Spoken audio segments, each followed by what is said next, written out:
ವಿಜಯನಗರ ಜಿಲ್ಲೆ ಕೂಡ್ಲಿಗಿ ಪಟ್ಟಣದಲ್ಲಿ ಇರುವ ಇಂಡಿಯನ್ ಗ್ಯಾಸ್ ಗ್ರಾಮೀಣ ವಿತರಕರ ಕೇಂದ್ರದ ಮುಂಭಾಗದಲ್ಲಿ ನೂರಾರು ಗ್ರಾಹಕರು ತಮ್ಮ ಖಾಲಿ ಸಿಲಿಂಡರ್ ಜೊತೆಗೆ ಪರ್ಲಾಂಗ್ ದೂರದಷ್ಟು ದೊಡ್ಡದಾದ ಸರತಿ ಸಾಲಲ್ಲಿ ನಿಂತು ಒಂದು ವಾರವಾದರೂ ಬಾರದೆ ಇರುವುದಕ್ಕೆ ಜನ ಬೆಳಿಗ್ಗೆ 10 ಗಂಟೆಯಾದರೂ ಮಾಹಿತಿ ಕೊರತೆಯಿಂದಾಗಿ ಕಾದು ಬೇಸರ ವ್ಯಕ್ತಪಡಿಸಿದ್ದಾರೆ.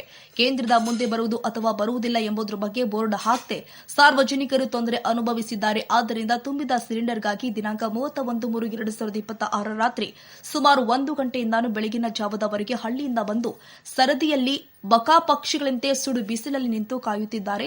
ಇದನ್ನು ನೋಡಿ ಕಾರ್ಮಿಕ ಮುಖಂಡ ಗುನ್ನಳ್ಳಿ ರಾಘವೇಂದ್ರ ಮಾತನಾಡಿದರು. ಏನಪ್ಪ ಸಿಲಿಂಡರ್ ಏನು ಎಷ್ಟು ತಿಂಗಳಾತ ನಿನ್ ಸಿಲಿಂಡರ್? ಒಂದೂವರೆ ತಿಂಗಳಾತ ಬಂದಿಲ್ಲ. ನಿಂದು 2 ತಿಂಗಳಾತ. ಇದು ಎದಕ್ಕಾದಿರಿ? ಸಿಲಿಂಡರ್ ಕಾದಿರ?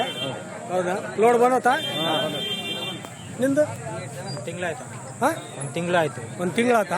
ಒಂದು ತಿಂಗಳಿಗೆ ಬಂದ್ಯಾ ನೀನು? ಅಲ್ಲ, ನಿನಗೆ ಎಷ್ಟು ತಿಂಗಳಾಯ್ತು? 1.5 ತಿಂಗಳಾಯ್ತು. 1.5 ತಿಂಗಳು. ನಿಂದು ಸೇಮ್. ನಿಂದು ಎಷ್ಟು? 1 ವರ್ಷ ಸಿಲಿಂಡರ್ ತಾಂಡಿಲ್ಲ ನೀನು?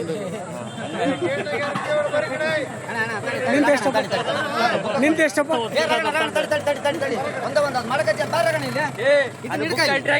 ಅಲ್ಲ, ಸುಮ್ಮನೆ ಹಂಗ ಹಿಡಿಬೇಡ.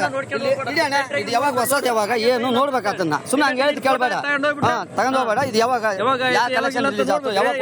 ನೋಡ್ಬೇಕು. ನಿಂದೆಷ್ಟಪ್ಪ?